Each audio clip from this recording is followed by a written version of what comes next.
नमस्कार दोस्तों, स्वागत है आपका daily one topic by AK YouTube channel में।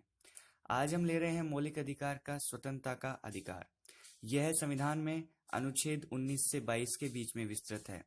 अनुच्छेद 19 के अंदर मुख्यतः 6 स्वतंत्रताएं दी गई है, जिनमें अलग अलग भाग में बांटा गया है। जैसे 19(1) में क, ख, ग, घ, ड़ और 6। ये संविधान के अंदर स्वतंत्रता के अधिकार के अनुच्छेद 19(1) के 6 भाग हैं। चलिए एक एक करके देख लेते हैं। अनुच्छेद 19(1) का क हमें देता है विचार व अभिव्यक्ति की स्वतंत्रता। प्रेस की अभिव्यक्ति की आजादी भी इसी के अंदर निहित है। 19(1) क में देखिए, इसमें देश का नागरिक अपने विचार व्यक्त कर सकता है, भाषण दे सकता है या फिर किसी के विचारों को प्रचार या प्रसार कर सकता है। लेकिन इसमें कुछ बंधन भी हैं कि राज्य को लगे कि इसके ये विचार भड़काऊ है या देश के लिए खतरा है, तो उससे उस पर उचित निर्बंधन लग सकता है, मतलब बंधन लग सकता है। 19(1) क में अनुच्छेद 19(1) ख हमें देता है शस्त्र रहित शांतिपूर्ण सम्मेलन की स्वतंत्रता। मतलब देश का नागरिक या नागरिक इकट्ठे होकर कहीं भी बिना अस्त्र शस्त्र के शांतिपूर्ण सम्मेलन करने की उनको स्वतंत्रता है। लेकिन अगर राज्य या देश को लगे कि ये सार्वजनिक सुरक्षा के हित में नहीं है, तो भी इसे सीमित किया जा सकता है। इस प्रकार सार्वजनिक सुरक्षा हित में सीमित किया जा सकता है 19(1) का ख भी। नेक्स्ट है अनुच्छेद 19(1) ग संघ व समुदाय बनाने की स्वतंत्रता। देश के नागरिक को अधिकार है कि वो एक से विचार के लोगों का संघ या समुदाय बना सकता है, लेकिन इस पर प्रतिबंध कर सकता है राज्य। अगर ये राज्य हित पर ना हो तो राज्य इस पर प्रतिबंध लगा सकता है। अनुच्छेद 19(1) का घ हमें देता है देश में सर्वत्र आने जाने व विचरण करने की स्वतंत्रता। इस पर कोई भी प्रतिबंध या बाध्यता नहीं है। अबाध रूप से देश का नागरिक देश के किसी भी कोने में जा सकता है, आ सकता है, घूम सकता है, स्वतंत्रता पूर्वक विचरण कर सकता है। अनुच्छेद 19(1) का अड़ हमें देता है निवास करने की स्वतंत्रता। मतलब देश का नागरिक देश के किसी भी हिस्से में जाकर रह सकता है, भारत के किसी भी भाग में वह निवास कर सकता है। उसके लिए यह 19(1) अड़ उसे स्वतंत्रता देता है। अनुच्छेद 19(1) का 6 हमें देता है वृत्ति या व्यापार की स्वतंत्रता। देखिए, देश का नागरिक अपनी जीविका चलाने के लिए कोई भी व्यापार या वृत्ति कर सकता है, वह स्वतंत्र है कमाने के लिए। लेकिन अगर वो गलत कामों से कमाएगा तो उस पर निषेध किया जा सकता है। जैसे नशीली चीजें बेचना, स्मगलिंग करना आदि गैर कानूनी काम करके अगर वो व्यापार करता है तो राज्य या देश हित में ना हो तो उस पर निषेध किया जा सकता है या उस पर प्रतिबंध लगाया जा सकता है। नेक्स्ट है अनुच्छेद 20 अपराधों के लिए दोष सिद्धि में संरक्षण।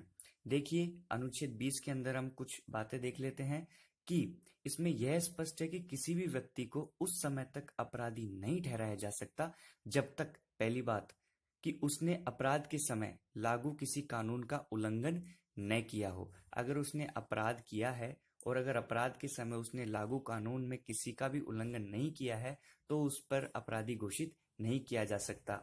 किसी व्यक्ति को एक अपराध के लिए एक बार से अधिक दंडित नहीं किया जा सकता। अगर व्यक्ति एक अपराध कर चुका है, उसको एक बार दंड मिल चुका है, तो उसे एक बार से अधिक दंड नहीं मिलेगा। यह भी अनुच्छेद 20 में अधिकार दिया हुआ है।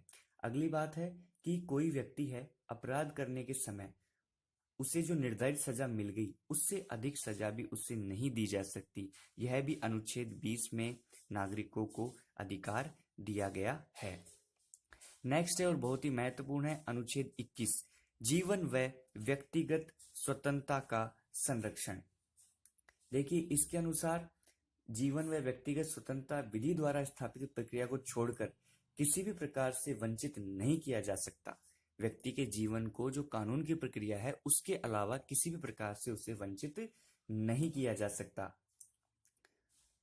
जीवन व व्यक्तिगत स्वतंत्रता के अधिकारों को सीमित भी नहीं किया जा सकता। अब इसके अंदर एक महत्वपूर्ण अधिकार आज जुड़ गया है, वह है निजता का अधिकार। यह अधिकार 24 अगस्त 2017 को सर्वोच्च न्यायालय के पूर्व मुख्य न्यायाधीश JS खेहर की अध्यक्षता वाली 9 सदस्यीय न्यायपीठ ने निजता के अधिकार को मूल अधिकार में शामिल किया गया। इसमें अब विधि द्वारा स्थापित प्रक्रिया द्वारा ही व्यक्ति के निजी मामलों या बायोमेट्रिक डाटा उसकी अनुमति के आधार पर ही लिए जा सकते हैं। यह लिव टू डिग्निटी, सम्मान के लिए जीना अधिकार में शामिल हो गया है। यह है निजता का अधिकार, बहुत ही महत्वपूर्ण है, करंट इवेंट भी है।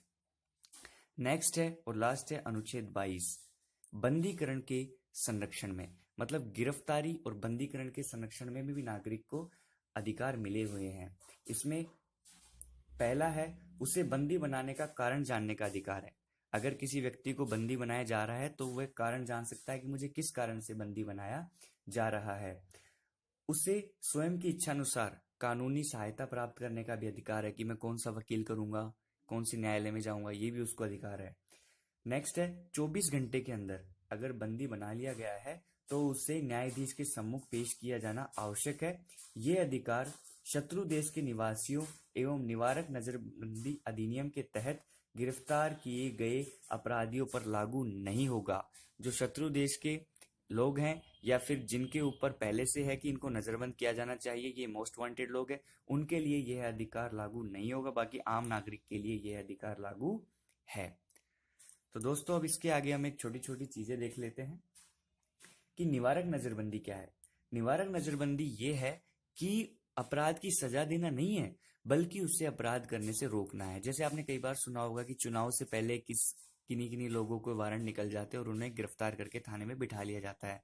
मतलब वो मोस्ट वांटेड है, वो कभी भी अपराध कर सकते हैं, इसलिए उनको अपराध करने से रोकना ही निवारक नजरबंदी है। लेकिन 3 महीने से अधिक इस कानून के तहत बंदी आप नहीं रख सकते।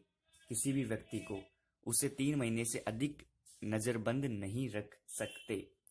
तो अब तक के लिए इस वीडियो में इतना ही। नेक्स्ट वीडियो में मिलते हैं नेक्स्ट मौलिक अधिकार के साथ में। शेयर करते रहिए, सब्सक्राइब करते रहिए और वीडियो को देखते रहिए और परीक्षा की तैयारी करते रहिए। इसी के साथ धन्यवाद। जय हिंद, जय भारत।